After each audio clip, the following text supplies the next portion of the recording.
भोंदूबाबा अशोक खराच्या काळ्या कारनाम्यानं संपूर्ण राज्य आधीच हादरवून निघालेलं आहे।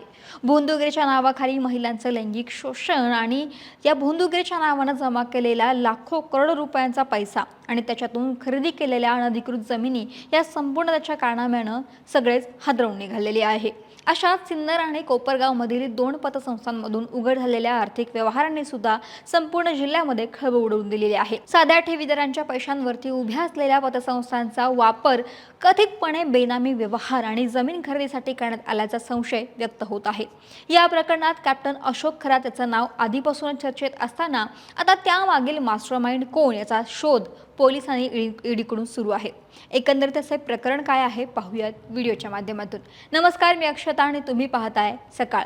कोपरगावच्या समता पतसंस्थेनंतर आता सिन्नरच्या जगदंबा पतसंस्थेतही मोठा आर्थिक घोटाळा उघडकीस आलाय। तपासात धक्कादायक बाब समोर आली असून कॅप्टन खरात याच्या फायद्यासाठी तब्बल 32 संशयित खाती उघडण्यात आल्याचा आरोप होत आहे।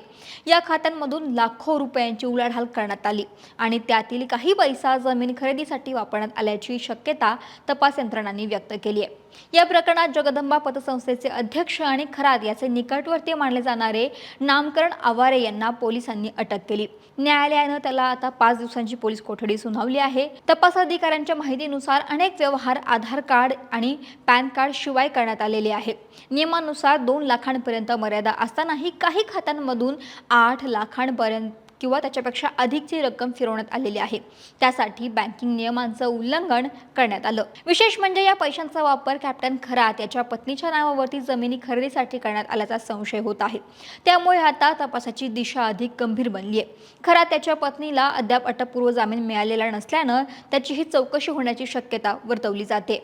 खरातनं शिर्डीतील रावसाहेब गोंदकर या शेतकऱ्याची फसवणूक करून जमीन हडपल्याची कबुली पोलिसांना आधीच दिलेली आहे। उरणमध्येही 58 लाखांत 3 कोटींची जमीन लाटल्याचा संशय आहे। या प्रकरणी 105हून अधिक साक्षीदारांची चौकशी झालेली आहे। दरम्यान कॅप्टन खरात गेल्या 52 दिवसांपासून विविध प्रकरणांमध्ये पोलीस कोठडीमध्ये आहे। तपासादरम्यान त्याच्या शिवनिका ट्रस्टमधील आर्थिक व्यवहारांचेही तपास सुरू करण्यात आलेला आहे। नामकरण आवारे हा ट्रस्टचा माजी सचिव होता आणि त्याच्या कार्यकाळात मोठ्या प्रमाणावरती निधीची देवाणघेवाण झाल्याचीही माहिती समोर आली आहे।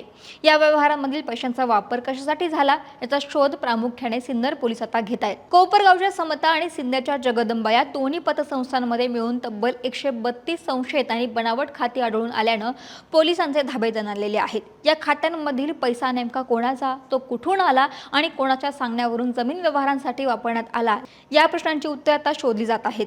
यंत्रणा आता आर्थिक व्यवहारांच्या मूळापर्यंत पोहोचवण्याचा प्रयत्न करत आहे। भोंदूबाबा अशोक खराच्या प्रकरणामध्ये अडचणीत आलेल्या महिला आयोगाच्या माजी अध्यक्षा रुपाली चाकणकर यांची काल ईडीकडूनही चौकशी करण्यात आली। ईडीनं आर्थिक व्यवहार प्रकरणी तब्बल 8 तास रुपाली चाकणकर यांची चौकशी केली आहे। शेकडो महिलांचे लैंगिक शोषण केल्याचा आरोप असलेला अशोक खरात याच्यामुळे रुपाली चाकणकर यांच्यासह अनेक राजकारणी अडचणीत आलेत। रुपाली चाकणकरांसोबतच खरात कनेक्शनचा फटका उपजिल्हाधिकारी अभिजित भांडे पाटील यांनाही झाला। भोंदूबाबा अशोक खरात प्रकरणामध्ये नाव आल्यानंतर आधी भांडे यांची बदली करण्यात आली होती आणि आता थेट त्यांच्यावरती निलंबनाची कारवाई करण्यात आलेली आहे। नाशिकमधील पाथर्डी शिवारातील 40 गुंठे जागेच्या सातबाऱ्यावरती भांडेंची पत्नी आणि अशोक खराच्या मुलीचं नाव असल्यानं आढळल्यानंतर ही कारवाई करण्यात आलेली आहे।